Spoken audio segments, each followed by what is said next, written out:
Interrumpimos la lectura continuada, como decíamos ayer, anunciábamos, de la carta del apóstol Santiago, porque hoy celebramos una fiesta muy entrañable y muy importante, que es la de la Cátedra de San Pedro. Celebramos que hay una silla, eso significa cátedra, una silla en Roma, desde la cual se nos enseña el camino de la verdad, el camino del bien, el camino del cielo, la silla donde está sentado el sucesor de los apóstoles, el Papa. Hoy es un día muy importante para rezar por el Papa, por este y por los que vendrán. Como saben, el Concilio Vaticano II hizo una reforma profunda. Siempre ha habido reformas en la Iglesia del santoral, porque hay una tendencia a llenar el año litúrgico de santos, y entonces de vez en cuando tiene que haber una expurgación, porque si no se acaban con los tiempos, el tiempo ordinario y los tiempos litúrgicos que hacen una lectura continuada de ciertos textos o de ciertas actitudes que hay que trabajar y vigilar a lo largo del año. Hasta la reforma del Concilio Vaticano II había dos fiestas de la Cátedra de San Pedro. Tradicionalmente se decía el 18 de enero la cátedra de Pedro de Antioquía, es decir, cuando San Pedro fue obispo de Antioquía, Antioquía de Siria, al norte de Palestina, y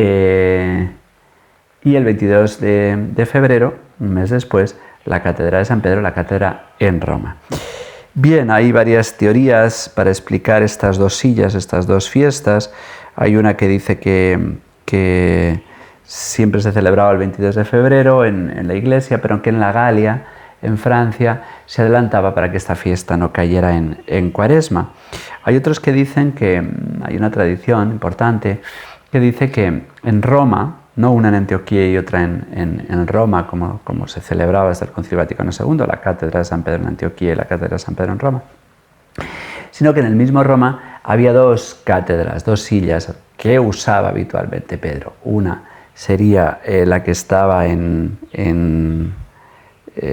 las catacumbas de Priscila, y una que se guardaría en el Vaticano. Sea lo que sea, se han quedado ambas fiestas reducidas a una, la Cátedra de San Pedro. Si ustedes alguna vez van o ven las fotos de la Basílica de San Pedro, si ustedes miran de frente, verán el altar de la confesión, bajo la cual está los huesos de San Pedro, ante los cuales el peregrino se pone de rodillas y reza el credo después de haber peregrinado para ganar la indulgencia. Son muy impresionantes los scavi, aquellas excavaciones que hizo el Papa Pío XII ante la posibilidad de que fuera una leyenda y que no estuvieran realmente los huesos de San Pedro. Sin miedo a la verdad, el Papa Pío XII mandó excavar y ciertamente se encontraron los huesos de un hombre adulto de la época de las primeras décadas del siglo I, crucificado con los pies cortados, señal de que se habían quedado los pies en la cruz y los huesos de la pierna arrebatados. En fin, todo indica que aquel realmente era San Pedro, porque si no hubieran sido los huesos de San Pedro, pues tampoco hubiera sido un escándalo. Hay incluso graffiti cerca de allí mismo donde está enterrado, que pone Petrosení, Pedro está aquí. Incluso se ven ahí muchísimas tumbas, pero hay una tumba central, que es donde se han encontrado estos huesos, alrededor de las cuales se ve que ha habido un verdadero esfuerzo por enterrar el mayor número de gente posible, porque hay tanto interés en enterrar lo más cerca posible alrededor de esta tumba. Eso nos explica si ahí hay alguien importante. Y no es una tumba rica, más allá hay muchas tumbas de ricos romanos que habían sido enterrados, porque el Vaticano está sobre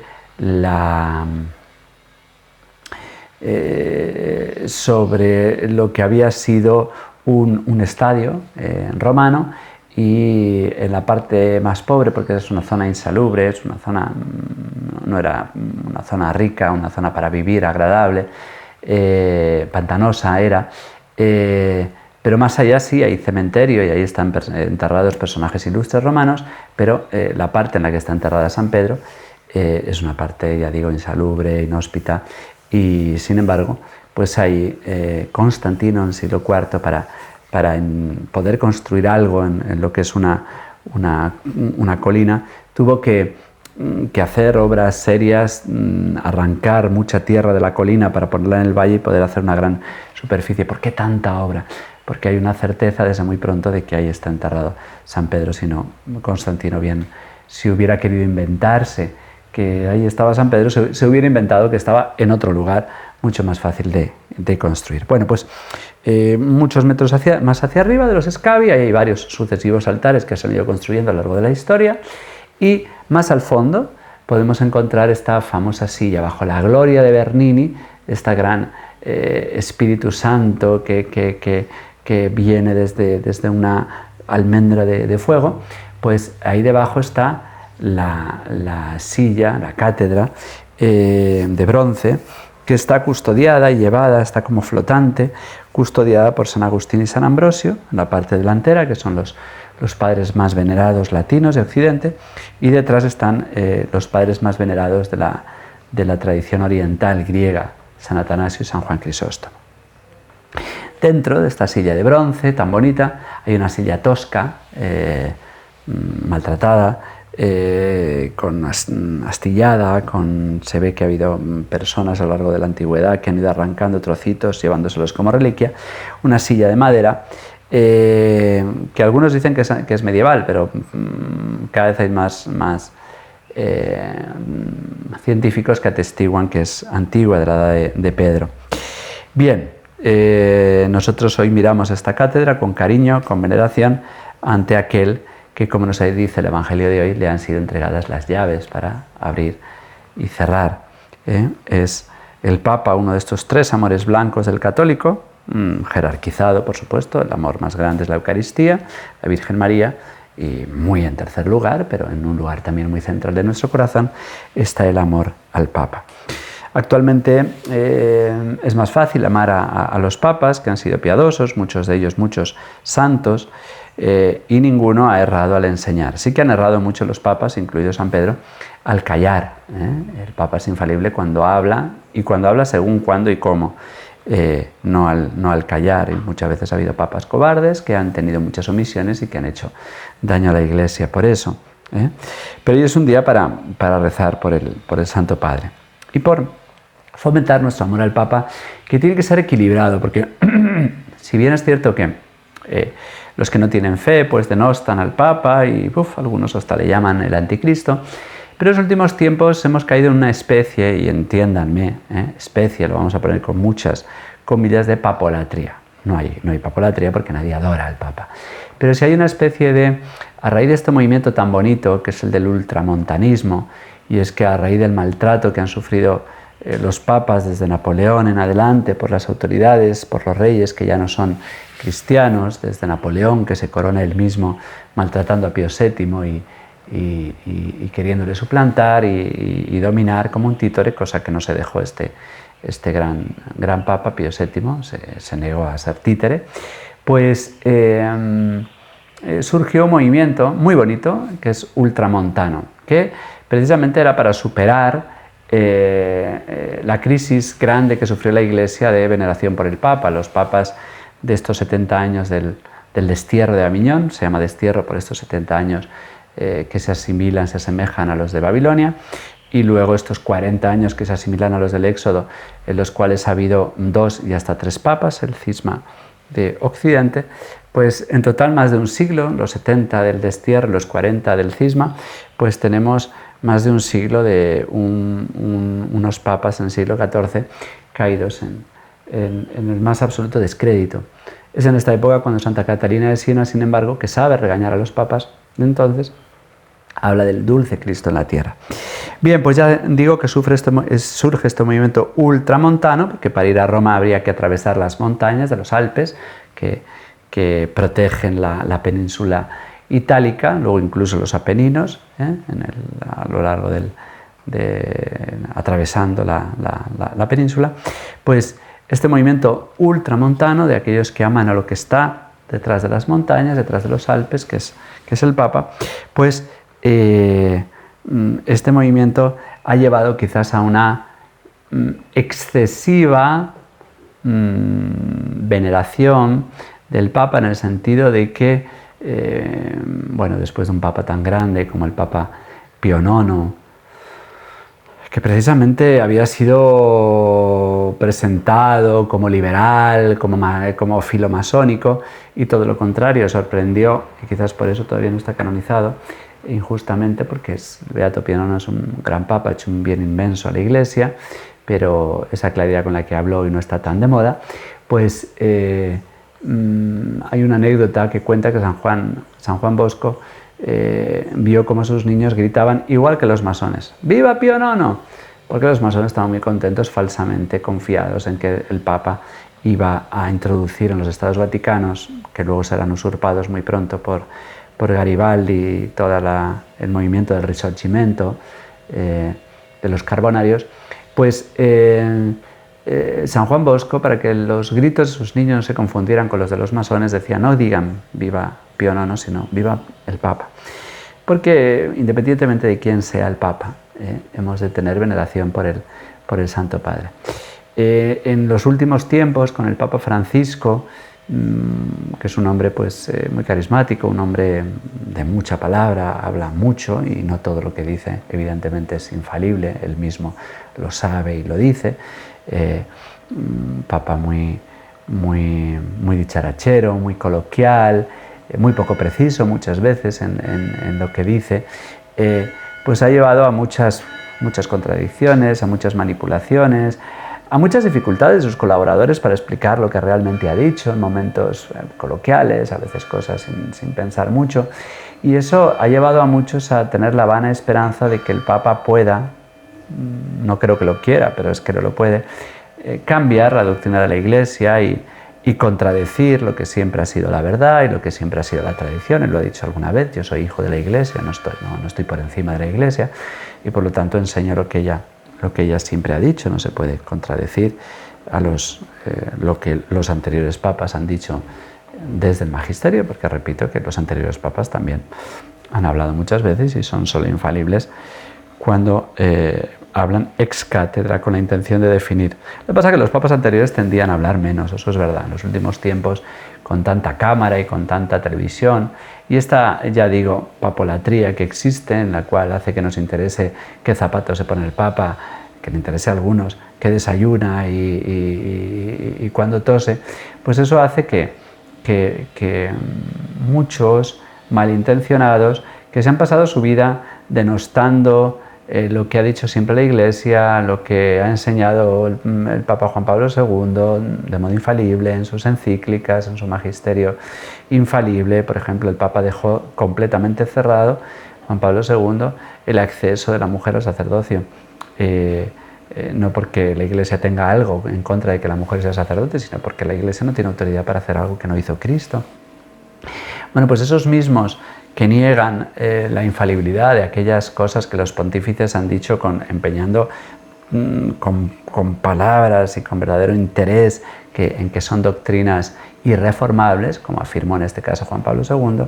aquellos que han estado criticando y que ahora todavía están encerrando al Papa Benedicto en una campaña inicua, malévola contra este pobre anciano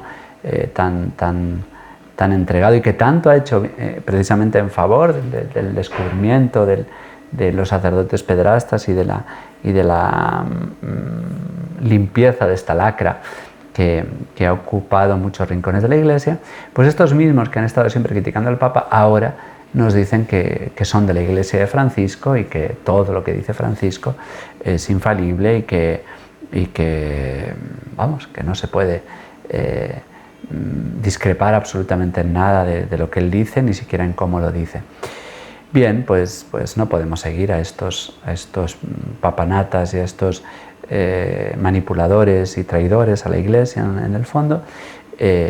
porque bueno, pues los que siempre hemos amado al Papa, pues lo seguiremos amando, seguiremos rezando por él como él nos pide, seguiremos dando gracias a Dios por tener un Papa. Y